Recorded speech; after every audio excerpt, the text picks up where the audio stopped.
I always thought the hardest part of planning a wedding would be the guest list. Or the budget. Or trying to convince my fiancée's mother that we didn't need a 10-tier cake flown in from New York. Turns out, the hardest part is pretending everything's fine when your gut is screaming something's off. Her name's Alyssa. We've been together for 3 years, engaged for 10 months. She's beautiful in that effortless way that makes you think she was born for photos, but what drew me to her wasn't just her looks. It was how she made everything feel lighter. Like no matter how heavy the day, one smile from her and the world reset. I proposed at sunset, on a cliff in Big Sur. She cried. I cried. It was the kind of moment people try to manufacture for Instagram, but ours was real. At least, I thought it was. My best friend, Marcus, was the first person I called afterward. We've known each other since 7th grade. Through every phase of my life, the dumb haircuts, the breakups, the business launch, he's been there. Naturally, he was my best man. It wasn't even a question. Everything was perfect. Until it wasn't. It started small. A whisper of doubt, the kind you brush off at first. One evening, I came home early from a meeting that got cancelled last minute. Alyssa was on the patio with her phone. When I walked in, she jumped like she'd touched a live wire and stuffed the phone in her pocket. I laughed and teased her, "You planning a surprise for me?" She smiled. But it was stiff. Off. Her voice had that high pitch it gets when she's nervous. "Just bridesmaid drama," she said, waving it off. I wanted to believe her. The next day, I saw Marcus' car parked 2 blocks from our house. I was on my way back from picking up lunch and did a double take. He doesn't live anywhere near our neighborhood. I thought, maybe he's visiting someone. Coincidence? I didn't ask. Why would I? But then it happened again. Different day. Same car. Same block. Just sitting there. Still, I told myself it was nothing. I didn't want to be that guy, the paranoid groom who accuses his fiancée and best friend of God knows what just because of a few weird coincidences. But when you ignore signs, the universe sends louder ones. We were going over the seating chart when I saw it. Alyssa's phone lit up. She was in the kitchen, pouring wine. The message popped up from M. All it said was, "Can't stop thinking about yesterday." I stared at the screen, blood draining from my face. My stomach twisted like someone had clenched a fist inside me. She came back in, handed me a glass, and sat beside me like nothing happened. I didn't say anything. I couldn't. My throat felt like it was closing up. That night, I barely slept. I kept staring at the ceiling, replaying every laugh they shared, every moment I'd brushed off. The way they hugged a little too long. The inside jokes. The way she always asked if he'd be at events before she agreed to go. Maybe I was losing it. Maybe wedding stress was getting to me. But deep down, I knew. The next morning, I called Marcus. "Hey, man," I said, trying to keep my voice steady. "You been around my neighborhood recently?" There was a beat of silence on the other end. "What?" "No, why?" "Just thought I saw your car the other day." He chuckled, but it sounded forced. "Weird. Must have been someone else." "You know a lot of black Teslas out there." "Yeah. But not with your custom plates." I ended the call quickly. I didn't want to hear him lie again. That evening, Alyssa and I had dinner with her parents. She was glowing, telling them about the venue, the flowers, the song she wanted for our first dance. I watched her like a stranger, wondering what else she could fake so effortlessly. When we got home, she kissed me on the cheek and said, "Only 4 more weeks until forever." And I smiled back. But something inside me cracked. I waited until she was asleep. Then I got up, went to the living room, and stared at our engagement photos on the wall. Me, with the stupid grin. Her, looking straight at the camera, like she knew something I didn't. I poured a drink. Sat in silence. I told myself I needed proof. Real proof. Not just whispers and shadows. But the problem with looking for the truth. You usually find it. And part of you wishes you never had. I told myself I was being paranoid. I told myself love means trust. I told myself a million things to drown out the voice in my head, the one whispering that something was very, very wrong. But silence has a way of magnifying suspicion. And once that seed was planted, it grew fast. The week after I saw that text on Alyssa's phone, I started noticing more cracks in the foundation. Little things. She started guarding her phone like it was nuclear launch codes. She used to leave it on the table face up. Now it was always screen down, on silent. If I walked into the room while she was texting, the screen vanished in a heartbeat. I even joked about it once. "You hiding state secrets over there?" I said, forcing a smile. She laughed, too hard. "No. Just, wedding surprises. You'll see. Wedding surprises." Right. I needed clarity. Not guesses.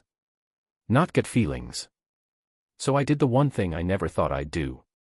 I checked her phone. One night, while she was in the shower, I took a deep breath and grabbed it off the nightstand. My hands were shaking. My heart pounded so loud I could barely think. I didn't have the passcode. But I knew Alyssa. 4 digits. I tried her birth month and day. Nothing. Tried mine. Wrong again. Then I remembered the date we got engaged. Click. Open. I felt sick. This wasn't who I was. I didn't snoop. I didn't dig. I trusted. But trust dies quietly, one ignored warning at a time. I opened her messages. Scrolled through names I recognized. Bridesmaids. Her sister. Her mom. Then, there it was. M. I clicked. And the bottom dropped out of my world. The thread wasn't long. They were careful, I'll give them that. But not careful enough. Screenshots. Flirty messages. A selfie from Marcus I never should have seen, taken in our backyard. But the worst. One message from Alyssa, sent the day I'd walked in unexpectedly and scared her. "You need to stop coming around here during the day. He almost caught me yesterday." Caught. Not saw or ran into. Caught. I sat there, staring at those words, cold sweat running down my back.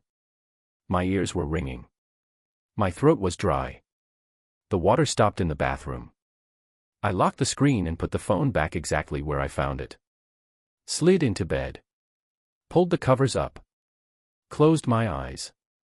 She got in a few minutes later, kissed me on the shoulder, and whispered, "Love you." I didn't move. I didn't speak. Inside, something was unraveling. Over the next few days, I tried to keep up the illusion. Smile. Nod. Pretend I wasn't dying inside. But every word she spoke sounded fake. Every touch felt rehearsed. I began avoiding her, pulling late nights at work, crashing on the couch, claiming stress. She bought it. Or maybe she didn't care enough to ask. I didn't talk to Marcus. Couldn't. The rage I felt when I thought of him made my fists clench involuntarily. But the hurt ran deeper than the anger. He knew me. He knew what Alyssa meant to me. And he still. No. I couldn't even finish the thought. Then came the breaking point. It was a Thursday afternoon. I left work early. No warning. I don't even know why, maybe some sick part of me wanted to catch them. Confirm what I already knew. I pulled into the driveway. The house looked normal. Quiet. Peaceful. Too peaceful. I walked around the side and peeked through the living room window. No one. Took a step toward the back patio, and froze. There they were. Sitting together. Laughing. Alyssa had her hand on Marcus's knee. My heart dropped. She leaned in. Whispered something in his ear. He laughed. Then kissed her cheek. I stepped back like I'd been slapped. They hadn't seen me. I left. Quietly. Drove around for hours. I don't even remember where I went. When I finally got home later that night, she was alone. Cooking. Acting like nothing had happened. Marcus stopped by today, she said. Dropped off the groomsmen ties. They look amazing. I nodded. My mouth was dry. Everything okay? She asked. I stared at her. Really looked. She had no shame. No fear. Just a perfectly calm mask. Yeah, I said. Just tired. She smiled and went back to stirring pasta. And I knew the woman I was about to marry wasn't real. I stopped sleeping. My appetite vanished. I couldn't look at myself in the mirror without feeling like a fool. But worse than the betrayal was the doubt. The whisper that maybe this was my fault. Maybe I missed something. Maybe I wasn't enough. I'd lie awake at night, reliving every conversation, every date, every moment I thought we were in love. Was she lying the whole time? Or did something change? And Marcus. My brother in everything but blood. The guy who helped me through my dad's funeral. The guy who loaned me money when my business almost collapsed. The guy who stood next to me in every major life moment. Was sleeping with my fiancée. How do you process that? How do you breathe through that? I tried to confront her once. We were folding invitations. I looked up and said, "Do you ever think we rushed this?" She blinked. What? The wedding. Us. Maybe we skipped some steps. She laughed. Babe, we've been together for 3 years. Yeah, but. I don't know. Just wondering. She tilted her head. Where is this coming from? I shrugged. Just thinking. She walked over and kissed me. Stop thinking so much. We're solid. Solid. Like concrete. Like a tomb. That night, I sat in my car outside Marcus's place for over an hour. Engine off. Lights out. Just watching his front door. I wanted to knock. Scream. Demand answers. But I didn't. Because deep down, I already had them. And I realized something. They were never going to confess. They were going to let me walk down that aisle, blindfolded, hands tied behind my back, smiling. But not anymore. I'd spent weeks drowning in shock, doubt, and heartbreak. Now I was angry. Not just at them, at myself, too. But mostly at the audacity. They thought they could lie to me. Use me. Stand beside me at my own wedding and smile like nothing happened. I wasn't going to let that happen. I didn't know how yet, but I was going to make sure they never forgot what they did. The game had changed. And I was done playing nice. People talk about heartbreak like it's this clean break. Like something snaps, and you move on. But that's not how it happens. It's slow. Quiet. Like a leak in a boat. You don't even notice it at first. Then, one day, you look around and realize you're drowning. After I saw Alyssa and Marcus on the patio, after I read those messages, I started to unravel. I stopped talking to friends. I ignored my mom's texts about the rehearsal dinner. I told my business partner to handle meetings without me. Every part of my life became white noise. I was present. But not really living. I was haunted. Haunted by fake smiles. Fake kisses. Haunted by memories that used to feel warm, now poisoned. I kept thinking about how Alyssa looked at me when I proposed. How Marcus hugged me and said I was the luckiest guy alive. How proud I'd felt showing off the ring to our families. They were both lying to my face. And I let them. The worst part? I still loved her. God help me, I did. I'd look at her brushing her hair or humming in the kitchen and some stupid part of me hoped I'd imagined it all. That it was some sick dream. That the Alyssa I fell in love with was still in there, somewhere. But every time I saw Marcus's name on her phone, or remembered how close they sat together, that hope shriveled. One night I stood in our bedroom doorway just watching her sleep. And I whispered, "Why?" She didn't answer, of course. But in that moment, I felt like she heard me anyway. Like her silence was the answer. A week before the wedding, I drove out to the old lake house where I used to spend summers as a kid. I needed to get away. From her. From him. From the weight of pretending. The place was falling apart. Dust everywhere. Musty furniture. But it was mine. Untouched by the lies. I sat on the porch and tried to figure out what the hell happened to my life. I thought about the first time I introduced Alyssa to Marcus. They hit it off instantly. I remember joking, "Great, now I'm just the third wheel." They both laughed. Now it felt like a prophecy. Was it instant between them? Did they even try to resist? I started questioning everything. Maybe they met before I knew it. Maybe this whole thing, our relationship, the engagement, was part of some sick game.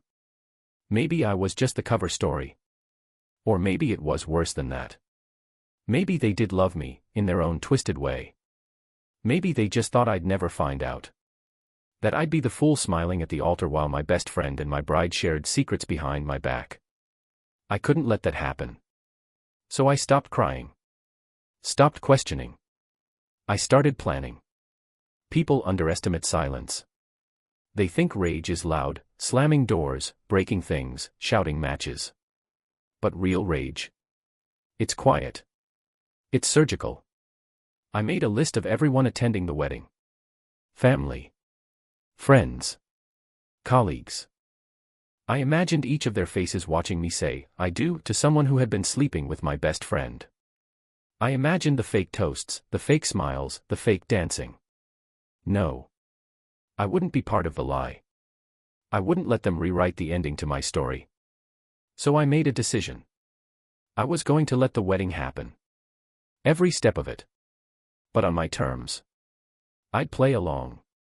Smile. Rehearse. Let them believe I was still in the dark. Then, on the day of the wedding, in front of everyone they knew, I'd expose them. I wasn't just going to walk away. I was going to burn the whole damn illusion down. When I got back from the lake house, Alyssa was waiting for me in the kitchen. She ran to hug me. I flinched, but hugged her anyway. "You okay?" she asked, eyes soft. I nodded. Needed some space to clear my head. She smiled. "I get it. I was worried, but I understand." Of course she did. Distance meant less risk of getting caught. She poured wine. We talked about final details, music, centerpieces, vows. I played my part perfectly. Inside, I was hollow. But I'd learned something at the lake house. They'd taken enough from me already. They weren't getting my future too. That week was a blur. Final fittings. Tasting samples. Answering excited texts from family. Alyssa beamed through all of it. So did Marcus. He was bold, I'll give him that. Even had the nerve to pull me aside during the rehearsal dinner. "I know things have been weird lately," he said, placing a hand on my shoulder. "But I'm proud of you, man. You're marrying a great woman." I stared at him for a long time. Then I said, "Yeah. I really am." And I meant it. Not because I believed it. But because I was finally seeing them both for who they truly were. Great actors. Both of them. But the show was almost over. The night before the wedding, I wrote 2 letters. One was to Alyssa. The other was to Marcus. I sealed them in envelopes. Labeled clearly. I packed a small bag, just the essentials. I laid out my suit. Polished my shoes. And then I stood in front of the mirror. The man looking back at me wasn't broken anymore. He was focused. I whispered to myself, "You're not the fool. They are." Then I went to sleep. For the first time in weeks, I actually slept. I woke up to sunlight pouring in through the curtains. Wedding day. My phone was buzzing non-stop. Texts from family. "Can't wait to see you. Today's the big day. So happy for you." I took a deep breath. Put on my suit. Tied my tie. Slipped the letters into my jacket. Looked at myself one last time in the mirror. And smiled. Not because I was happy. But because I finally felt like me again. The version of me they thought they'd destroyed. The calm before the storm. The morning of my wedding was eerily quiet. Too quiet. I remember waking up before sunrise, no alarm needed. The sky was still dark, but there was this faint blue bleeding in at the horizon. That time of day when the world feels half asleep, and for a moment, nothing feels real. Except I was very awake. Very clear. There was no excitement. No nerves. Just focus. I'd rehearsed every detail in my head 100 times. Every word I'd say. Every expression I'd keep in check. Every beat of the moment I would take back control. I wasn't the heartbroken fiancé anymore. I was the man who knew the truth, and finally had the power to do something with it. The venue was at this vineyard outside town. Alyssa picked it. She said it looked like forever. Wrought iron gates, long gravel driveway, rows of perfect grapevines under a pale summer sky. A little too romantic. A little too polished. But today, that perfection would be the stage for something raw. Something real. I got dressed alone in the groom's suite. Pressed navy suit. Crisp white shirt. Cufflinks my dad gave me before he passed, the only piece of family I was carrying with me that day. I looked in the mirror. No nerves. Just a strange stillness in my chest. Like I'd already grieved everything that was about to end. My phone buzzed with a message from Alyssa. Can't believe today is finally here. I love you. Forever starts now. Forever. What a funny word. I stared at it for a moment. Then locked the screen without replying. No more pretending. Marcus showed up around 9 a.m., same cocky swagger. That stupid grin he always wore when he was trying to look casual. Big day, huh, he said, clapping me on the back like nothing was wrong. Yeah, I said. Thanks for being here. The irony nearly choked me.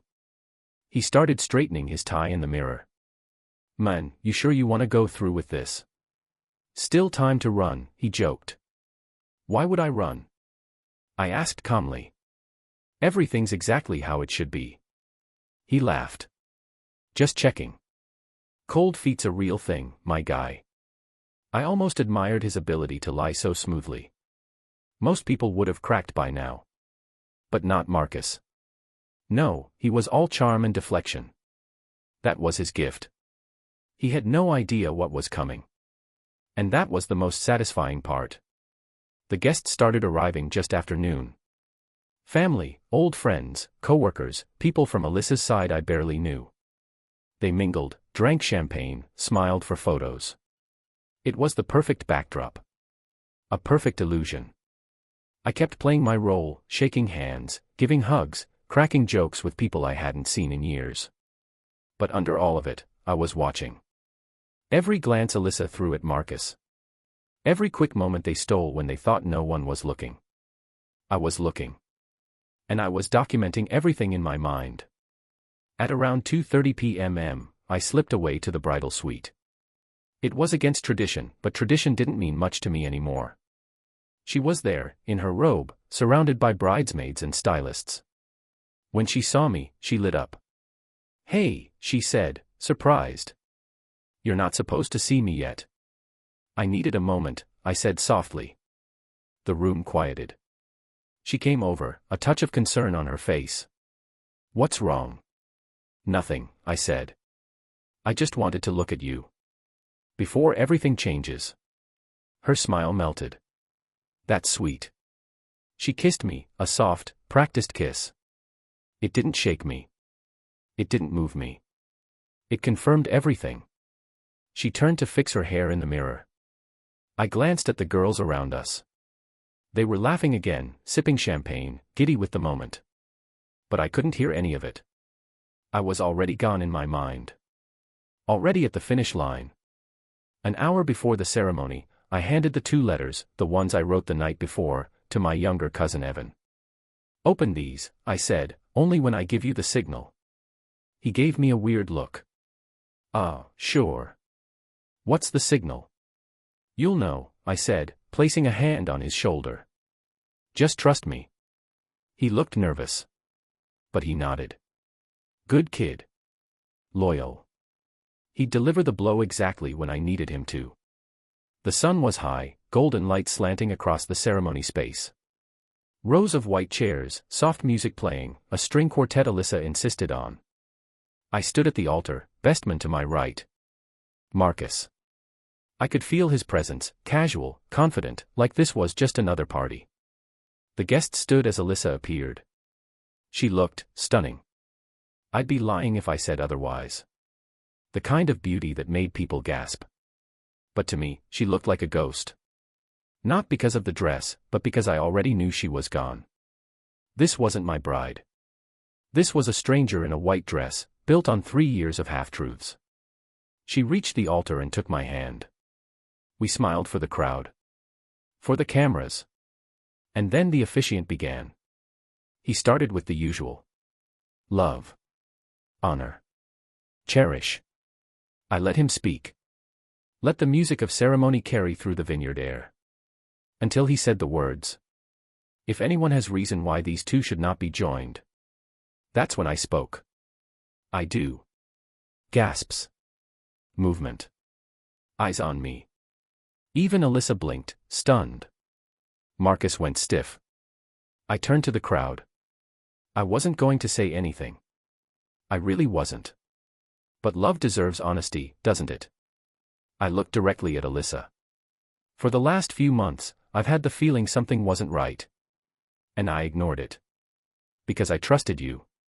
She opened her mouth, panic in her eyes, but I kept going.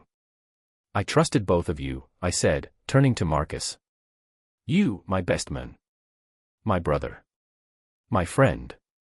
Dead silence. Then I nodded to Evan, who stood near the back. He pulled the letters from his jacket and walked forward.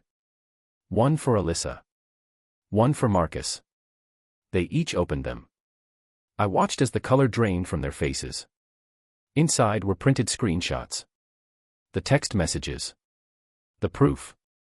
The audience began murmuring. Phones lifted. People whispering, stunned. Alyssa looked at me, trembling. You don't understand. Oh, I do, I cut in. I understand everything now. I turned to the officiant. We won't be needing your services today. Then I faced the crowd. I'm sorry to everyone who came out today. This isn't the day we planned. But I'd rather walk away now than build a life on betrayal. Some guests clapped. Some just stared. Marcus tried to say something. I didn't care. I walked off that altar. Left the bouquet. Left the suit jacket. Took only the truth with me. And damn, did it feel good. Later that night, I sat alone in a small bar downtown. The bartender asked if I was celebrating. I smiled and said, yeah. In a way, I guess I am. She slid me a whiskey on the house.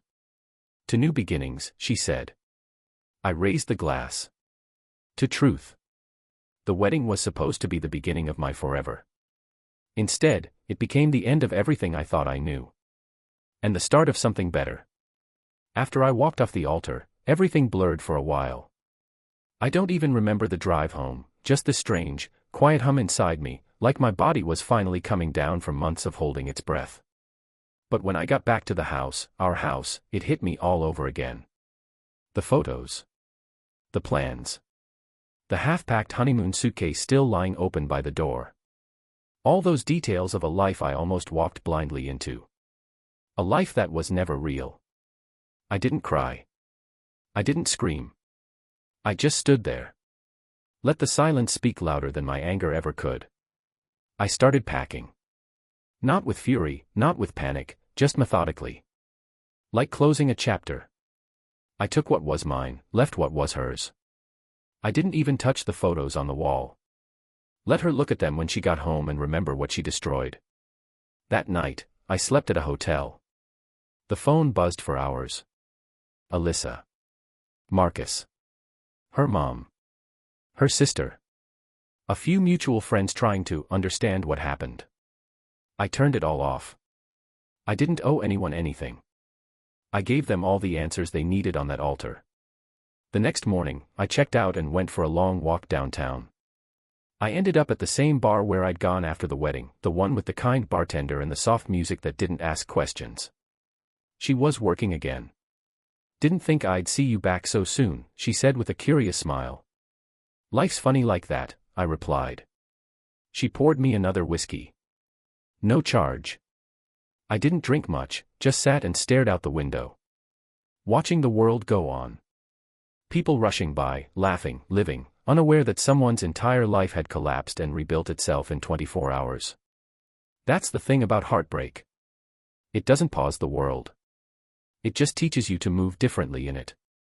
Over the next few weeks, word spread. You'd be surprised how fast betrayal becomes public property. Everyone suddenly had an opinion. Some people said I was brave. Others said I was dramatic. A few asked if I'd consider giving Alyssa another chance. As if betrayal was something you just shake off like dust. Marcus tried to reach out, through texts, calls, even a handwritten letter that showed up in my mailbox one morning. I burned it without reading. He didn't deserve my time. Not anymore. The guy who once stood beside me through the darkest times had turned out to be the shadow. Alyssa showed up twice at my office. The receptionist knew not to let her in. I never responded. There was nothing left to say. She made her choice. I made mine. I spent a lot of time alone that month. Not hiding, just healing. It's weird how silence can become a friend when you're rebuilding yourself. I started reading again. Running. Journaling, even though I used to laugh at the idea. Turns out, when your heart's been gutted, putting words on paper helps stitch it back together. One entry sticks with me. I wrote it at 3 a.m. one sleepless night. They lied, but I lived. They betrayed me, but I'm still standing. And that means I win. That became my mantra. I wasn't just surviving. I was returning, stronger. Clearer. Unapologetically myself. Then, one Sunday morning, I got an email. Subject line, thought you might want this. No message. Just an attachment. It was a photo. From the wedding. Someone had taken it seconds after I exposed them. Alyssa, mid-shock. Marcus, pale. The guests frozen in disbelief. And me. Walking away. Shoulders back. Chin up. A quiet storm in a navy suit. I don't know who sent it. But I stared at it for a long time. Not with pain. Not with regret. With pride. That man in the photo wasn't weak. He wasn't broken. He was free. 6 months later, my life looked completely different. I moved into a new apartment overlooking the city. Smaller, simpler, mine. I repainted the walls myself, picked out every piece of furniture. It was the first place I'd lived in that didn't have a single trace of her. I got promoted at work. Poured myself into the business. Turns out, heartbreak is a hell of a motivator. My relationships with friends shifted. Some people faded. Others stepped up in ways I never expected. My cousin Evan, the one who handed out those letters. We became close. He told me later he'd never forget that day. You showed everyone what standing up for yourself really looks like, he said. I didn't feel heroic. I just refused to be the punchline in someone else's joke. One evening, months after the storm had passed, I ran into someone unexpected. Her name was Claire. She'd been a friend of Alyssa's, someone I never really got to know. We bumped into each other at a bookstore of all places. She looked surprised to see me, but not awkward. You look good, she said. Feel better than I have in a long time, I replied. We ended up grabbing coffee.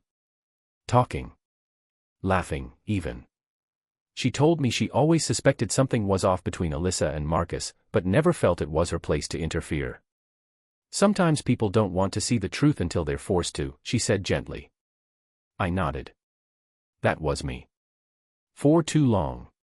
We stayed in touch. No expectations. No pressure. Just two people, talking honestly, no masks. It was refreshing. For the first time in forever, I wasn't waiting for the other shoe to drop. Looking back now, I realized the wedding wasn't a failure. It was a blessing. It was the day I took back my dignity. The day I refused to let love become a lie. And I hope, if someone hears my story, If they're standing on the edge of something that feels wrong in their gut, they'll listen to that feeling. Because the truth? It always finds a way out. Sometimes, it breaks you. But sometimes, it sets you free. And when it does, you walk forward. Head high. Heart intact. No ring on your finger. No lies in your life. Just the quiet power of a man who knows his worth. And refuses to settle for anything less.